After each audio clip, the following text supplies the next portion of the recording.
ಸಹೋದರರ ಮೇಲೆ ನಿಂದೆ ಹೊರಿಸ್ತಾ ಇದ್ದಾನೆ. ಏಕೆ? ಅವನ ರಾಜ್ಯ ಕಟ್ಟಬೇಕು ಅಂತ, ಸುಳ್ಳು ಹೇಳಬೇಕು ಅಂತ, ನಾಶನ ಮಾಡಬೇಕು ಅಂತ, ಡ್ರಗ್ಸ್ ಕೊಡಬೇಕು ಅಂತ, ಎಲ್ಲ ಪಾಪದಲ್ಲಿ ಮುಳುಗಿ ತೇಲಿಸಬೇಕು ಅಂತ ಸೈತಾನನು ಕಂಕಣ ಕಟ್ಕೊಂಡಿದ್ದಾನೆ, ತಂತ್ರ ಮಾಡ್ತಾ ಇದ್ದಾನೆ.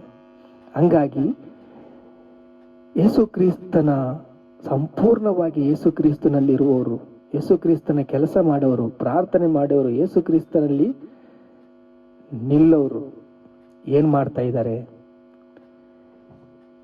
ಕ್ರಿಸ್ತನ ಬಲವು ಈಗ ಸಿಲುಬೆ ಮೇಲೆ ತುಳಿದು ಹಾಕಿ ಜಜ್ಜಿ ಹಾಕಿಬಿಟ್ಟಿದ್ದಾನೆ.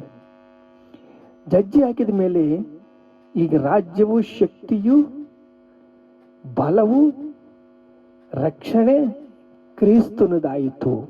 ಒಂದು ಮಾತು ದೇವರು ಹೇಳಿದ್ದ ಅಷ್ಟೇ, ಅಧಿಕಾರವು ಕ್ರಿಸ್ತನದಾಯಿತು. ಈಗ ಅಧಿಕಾರ ಬಂದ್ಬಿಡ್ತು, ಅಧಿಕಾರದಲ್ಲಿದ್ದೀವಿ. ಮತ್ತೆ ಎಲ್ಲಿ? ಪರಲೋಕದಲ್ಲಿ ಅವನ ಆಟ ನಡೀಲಿಲ್ಲ. ಮಿಕಾಯೇಲನು ಯುದ್ಧ ಮಾಡಿದ್ದಾನೆ. ಮಿಕಾಯೇಲನು ಯುದ್ಧ ಮಾಡಿ ಅಲ್ಲಿಂದ ದಬ್ಬಲ್ಪಟ್ಟನೆ. ಅಲ್ಲಿಂದ ದಬ್ಬಲ್ಪಟ್ಟ ಮೇಲೆ ಇಲ್ಲಿ ಭೂಮಿ ಮೇಲೆ ನಾವು ಪ್ರಾರ್ಥನೆ ಮಾಡಬೇಕು, ಯುದ್ಧ ಮಾಡಬೇಕು.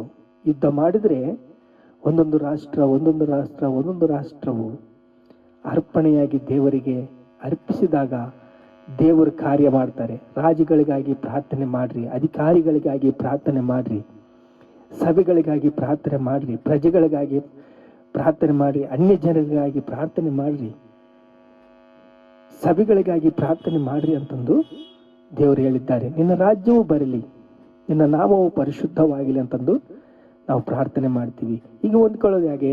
ಇಲ್ಲಿ ನೋಡ್ರಿ, ಒಂದು ಸಹೋದರನಿದ್ದಾನೆ. ಆ ಸಹೋದರ